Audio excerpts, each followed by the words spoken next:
അയാൾ തോറ്റ് തുന്നം പാടണം. അയാൾ അത് പതിച്ച് അയാളുടെ പതനമാണ് ഞാൻ ഏറ്റവും കൂടുതൽ ആഗ്രഹിക്കുന്നത്. അല്ലാതെ എൻ്റെ പ്രശസ്തിയോ കാര്യങ്ങളൊന്നും അല്ല എനിക്ക് വേണ്ടത്. പത്മ കേസ് ജയിച്ച് അയാൾ കേസ് പോലും ഇല്ലാതെ വീട്ടിലിരിക്കുന്ന ഒരു അവസ്ഥ എത്തണം. അഞ്ജലി, നീ ഇങ്ങനെ പറയരുത്. നീ പറഞ്ഞുകൊണ്ടിരിക്കുന്നത് എൻ്റെ അച്ഛനെ പറ്റിയാണ്. ഇനിയൊരു വാക്ക് നീ മിണ്ടിപ്പോകരുത്. ഹായ് ഫ്രണ്ട്സ്, എല്ലാവർക്കും അഡ്വക്കേറ്റ് അഞ്ജലിയുടെ ഏറ്റവും പുതിയ പ്രൊമോയുടെ റിവ്യൂയിലേക്ക് സ്വാഗതം കേട്ടോ. വളരെ ഷോർട്ടായിട്ടൊരു പ്രൊമോയാണ്. വലിയ സംഭവങ്ങളൊന്നും ഉള്ളതായിട്ട് നിങ്ങൾക്ക് തോന്നിയിട്ടുണ്ടാവില്ല. പക്ഷേ അങ്ങനെയല്ല. ആ ചെറിയ പ്രൊമോയിൽ വലിയ സംഭവങ്ങൾ നടക്കാനായിട്ട് പോകുന്നു എന്ന സൂചനകൾ നൽകുന്ന ഒരു പ്രൊമോയായിരുന്നു കേട്ടോ. എന്താണെങ്കിലും അതിൻ്റെ ഡീറ്റെയിൽഡ് ആയിട്ടുള്ള കാര്യങ്ങളൊക്കെ പറ്റി നമുക്ക് സംസാരിക്കാം. എന്താണെങ്കിലും ഇന്നത്തെ എപ്പിസോഡ് നിങ്ങളെല്ലാവരും കണ്ടു കാണുമെന്ന് ഞാൻ പ്രതീക്ഷിക്കുകയാണ് കേട്ടോ. വളരെ നല്ലൊരു എപ്പിസോഡായിരുന്നു. തണുത്ത് തുടങ്ങിയ എപ്പിസോഡ് അങ്ങ് അബിയുടെ എൻട്രിയോട് കൂടിയിട്ട് അങ്ങോട്ട് ആളിക്കത്തി നല്ല മാസ് എപ്പിസോഡായിരുന്നു ഇന്ന് ഉണ്ടായിരുന്നത് അല്ലേ.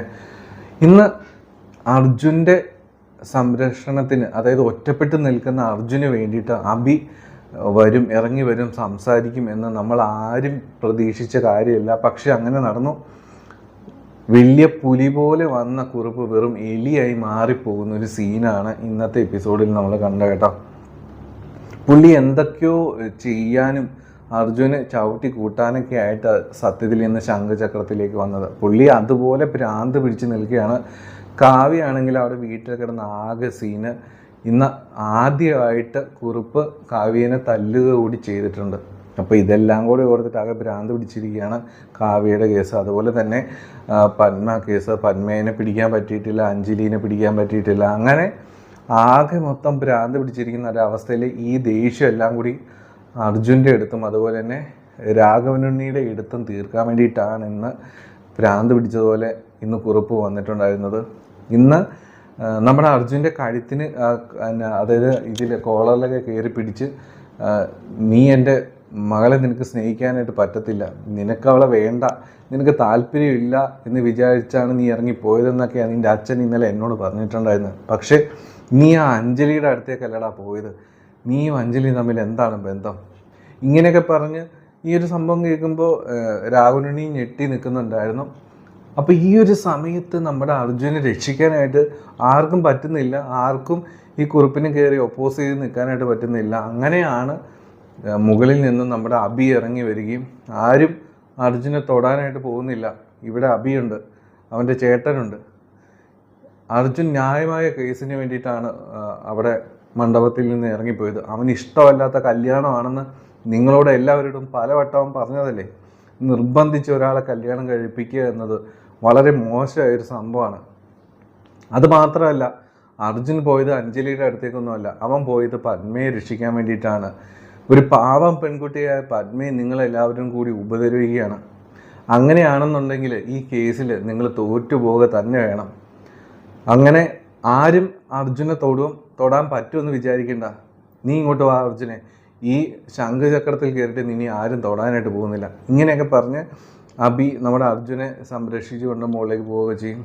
കുറിപ്പ് അവസാനമാണ് ആകെ വട്ട് പിടിച്ചൊരവസ്ഥയിലാകും. അവസാനം കുറിപ്പ് പറയും, എടോ രാഘവനുണ്ണി, തൻ്റെ വായിൽ നാക്കില്ലേ? താൻ തോറ്റു പോകണമെന്ന് ആഗ്രഹിക്കുന്ന തൻ്റെ 2 ആൺമക്കളും ആണോടോ? താൻ എന്തൊരു ജന്മമാണോടോ? ആ രീതിയിലൊക്കെ പറഞ്ഞിട്ട് ഇങ്ങനെ ആകെ സീനായിട്ട് നിൽക്കുന്ന കുറിപ്പ് ആകെ ഭ്രാന്ത് പിടിച്ചൊരവസ്ഥയിലേക്ക് കാര്യങ്ങൾ പോകും. എന്താണെങ്കിലും അബിയുടെ ആ ഒരു ഡയലോഗും എല്ലാം നല്ല അടിപൊളിയായിരുന്നു ഇന്നത്തെ എപ്പിസോഡ് കേട്ടോ. ഇന്ന് വന്ന പ്രൊമോയുടെ റിവ്യൂയിലേക്ക് നമുക്ക് പോകാം കേട്ടോ. ഇന്ന് നമ്മൾ പ്രൊമോയിൽ ആദ്യം കാണുന്ന സീൻ എന്ന് പറയുന്നത് അഞ്ജലിക്ക് കല്യാണ ആവശ്യങ്ങൾക്ക് വേണ്ടി സ്വർണം എടുത്തുകൊണ്ട് വന്നിരിക്കുകയാണ് അഞ്ജലിയുടെ അച്ഛനും അമ്മയും. വളരെ സന്തോഷത്തിലാണ് ഉള്ളത്. പക്ഷേ ഇതൊക്കെ കാണുമ്പോൾ നമ്മുടെ അഞ്ജലിയുടെ നെഞ്ച് പെടഞ്ഞുകൊണ്ടിരിക്കുകയാണ്. കാര്യം നിങ്ങൾക്ക് അറിയാമല്ലോ, ഒരുപാട് കാര്യങ്ങൾ പറയാനുണ്ട്. അപ്പോൾ ഇതൊന്നും അറിയാതെ അച്ഛനും അമ്മയും ഇതൊക്കെ ചെയ്യുന്ന കാണുമ്പോൾ അഞ്ജലിക്ക് സഹിക്കാനായിട്ട് പറ്റുന്നില്ല. ഓൾറെഡി അഞ്ജലി ഒരുപാട് വിഷമത്തിലാണ്. ഈ കാര്യങ്ങളൊന്നും തുറന്നു പറയാനായിട്ട് പറ്റിയില്ല. അതുകൂടാതെ ഇന്നത്തെ എപ്പിസോഡിൽ ഏറ്റവും അവസാന ഭാഗത്ത് നമ്മൾ കാണുന്നത് ചിട്ടി വിളിച്ച് കുറി കിട്ടി ആ ഒരു പൈസ ഇന്ന് കിട്ടി, ദൈവം നമ്മളോട് കൂടെയുണ്ട്, അതുകൊണ്ടാണ് അഞ്ജലിയുടെ കല്യാണം നടത്താൻ വേണ്ടിയിട്ട് നമുക്ക് ഈ പൈസ കിട്ടിയത്. അങ്ങനെ ഇതൊക്കെ പറഞ്ഞ് അഞ്ജലിയുടെ അച്ഛനും അമ്മയ്ക്കും വളരെ സന്തോഷത്തിലാണ് ഉള്ളത് കേട്ടോ. പക്ഷേ ഇതൊക്കെ കണ്ട് നമ്മുടെ അഞ്ജലി കുട്ടിയുടെ നെഞ്ചു പിടയാണ്. അങ്ങനെ ഒരു സീനോട് കൂടിയിട്ടാണ് ഇന്നത്തെ എപ്പിസോഡ് തീർന്നിട്ടുണ്ടായിരുന്നത്. അപ്പോൾ അതിലപ്പുറമുള്ള കാര്യങ്ങളാണ് നാളത്തെ എപ്പിസോഡിൽ സംഭവിക്കാനായിട്ട് പോകുന്നത്.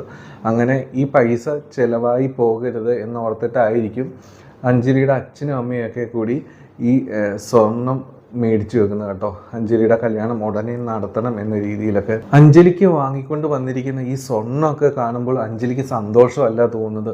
അഞ്ജലിയുടെ മനസ്സാണ് പിടഞ്ഞു പോവുകയാണ്. ദൈവമേ, ഞാനിനി എന്ത് ചെയ്യും? അച്ഛനും അമ്മയോടും ഇനി കാര്യങ്ങൾ ഞാൻ എങ്ങനെ പറയും? ആദ്യമേ തന്നെ പറയേണ്ടതായിരുന്നു. ഇനി പറയുമ്പോൾ അവർ ഏത് രീതിയിൽ എടുക്കും? എനിക്കാണെങ്കിൽ സഹിക്കാനായിട്ട് പറ്റുന്നില്ല. ഇനി ഞാൻ എന്ത് ചെയ്യും ദൈവമേ? ഇങ്ങനെയൊക്കെ ആയിരിക്കും നമ്മുടെ അഞ്ജലി ആലോചിക്കാനായിട്ട് പോകുന്നത് കേട്ടോ. എന്താണെങ്കിലും വളരെ സങ്കടമുള്ളൊരു കാര്യം തന്നെയാണ്. അച്ഛനും അമ്മയും അത്ര എക്സൈറ്റ്മെൻറ്റിലാണ്.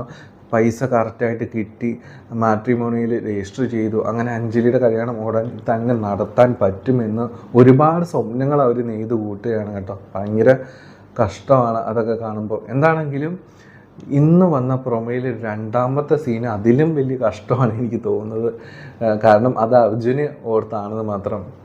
അങ്ങനെ അർജുനും അഞ്ജലിയും നാളെ അമ്പലത്തിൽ വെച്ച് കാണുകയാണ്. അപ്പോൾ അഞ്ജലി നമ്മുടെ അർജുനോട് പറയുമായിരിക്കും അമ്പലത്തിലേക്ക് വാ, നമുക്ക് അവിടെ വെച്ച് കാണാമെന്നൊക്കെ. അവർ അമ്പലത്തിൽ വെച്ച് കാണും, ഒരുപാട് വിശേഷങ്ങളൊക്കെ പറയും. പക്ഷേ വിശേഷങ്ങളും സന്തോഷങ്ങളൊക്കെ അവസാനിക്കുന്ന സീനുകളാണ് പ്രൊമോയിൽ നമ്മൾ കണ്ടത് കേട്ടോ. കാരണം അഞ്ജലി പറയുകയാണ്, ഞാൻ പത്മ കേസിൽ നമുക്ക് ജയിക്കാൻ പറ്റും, ഞാൻ ജയിക്കും, എനിക്ക് പേരും പ്രശസ്തിയും ഒക്കെ കിട്ടും. പക്ഷെ അതൊന്നുമല്ല എനിക്കൊരു താരപദവിയിലേക്ക് ഞാൻ വരുമായിരിക്കും. പക്ഷെ അതൊന്നുമല്ല എനിക്ക് വേണ്ടത്. എനിക്കാവശ്യം അയാളുടെ പതനമാണ്, അയാളുടെ അധപ്പതനം. അഡ്വക്കേറ്റ് രാഘവനുണ്ണിയുടെ പതനമാണ് ഞാൻ ഏറ്റവും കൂടുതൽ ആഗ്രഹിക്കുന്നത്. ഇത് കേൾക്കുമ്പോഴത്തേനും നമ്മുടെ അർജുൻ ആകെ ഷോക്കഡായി പോവുകയാണ്. സ്വന്തം അച്ഛനെ പറ്റിയാണ് പറയുന്നത്. അത് എത്ര ദുഷ്ടനാണ് എന്തൊക്കെയാണ് എന്ന് പറഞ്ഞാലും സ്വന്തം അച്ഛൻ തോറ്റുപോകണം, അയാൾ നാശമായി പോകണം എന്നൊക്കെ കേൾക്കുമ്പോൾ നമ്മുടെ അർജുൻ അങ്ങനെ സഹിക്കാൻ പറ്റുമെന്ന് തോന്നണില്ല. കാരണം എത്ര ദുഷ്ടനാണ് എന്തോ ആയിക്കോട്ടെ, എന്തൊക്കെ പറഞ്ഞാൽ അച്ഛനാണല്ലോ. അപ്പോൾ ആ ഒരു കാര്യം ഇങ്ങനെ മനസ്സിൽ ഓർക്കുമ്പോൾ അർജുനാണെങ്കിൽ ആകെ ഡെസ്പായി പോകുന്നൊരു സീനാണ് നമ്മൾ കാണുന്നത്. അഞ്ജലിയാണ് പിന്നെയും പറഞ്ഞുകൊണ്ടിരിക്കുകയാണ്, അയാൾ തോറ്റ് തുന്നം പാടണം, അയാൾ അത് പതിച്ച് അയാളുടെ പതനമാണ് ഞാൻ ഏറ്റവും കൂടുതൽ ആഗ്രഹിക്കുന്നത്, അല്ലാതെ എൻ്റെ പ്രശസ്തിയോ കാര്യങ്ങളൊന്നും അല്ല എനിക്ക് വേണ്ടത്. പത്മ കേസ് ജയിച്ച് അയാൾ കേസ് പോലും ഇല്ലാതെ വീട്ടിലിരിക്കുന്ന ഒരു അവസ്ഥ എത്തണം. ഇങ്ങനെയൊക്കെ കിടന്നിട്ട് നമ്മുടെ അഞ്ജലി പറയുമ്പോൾ ഏറ്റവും അവസാനം എനിക്കൊരു സംശയം, ഒരു പക്ഷേ അർജുൻ ആ ഒരു നിമിഷത്തിൽ എല്ലാം തുറന്നു പറയുമോ എന്നാണ്. അഞ്ജലി, നീ ഇങ്ങനെ പറയരുത്, നീ പറഞ്ഞുകൊണ്ടിരിക്കുന്നത് എൻ്റെ അച്ഛനെ പറ്റിയാണ്. ഇനിയൊരു വാക്ക് നീ മിണ്ടിപ്പോകരുത്. ഇങ്ങനെ എങ്ങാനും പറഞ്ഞു പോകുമോ എന്നാണ് ഞാൻ ആലോചിക്കുന്നത്. ഒരുപക്ഷെ അർജുൻ ഇങ്ങനെ പറയുമായിരിക്കും, അഞ്ജലി, നീ ഇനിയൊരു വാക്ക് പോലും എൻ്റെ അച്ഛനെ പറ്റി പറയരുത്. നീ പറഞ്ഞ ഈ ദുഷ്ടനുണ്ടല്ലോ, അയാൾ എൻ്റെ അച്ഛനാണ്, എൻ്റെ സ്വന്തം അച്ഛൻ, എൻ്റെ രക്തം. നീ ഇനി അങ്ങനെ പറയാനായിട്ട് പറ്റത്തില്ല, അതിന് ഞാൻ സമ്മതിക്കില്ല. ഇങ്ങനെ പറഞ്ഞ ഒരു ഡാർക്ക് സീനിലേക്ക് കാര്യങ്ങൾ പോകുമോ?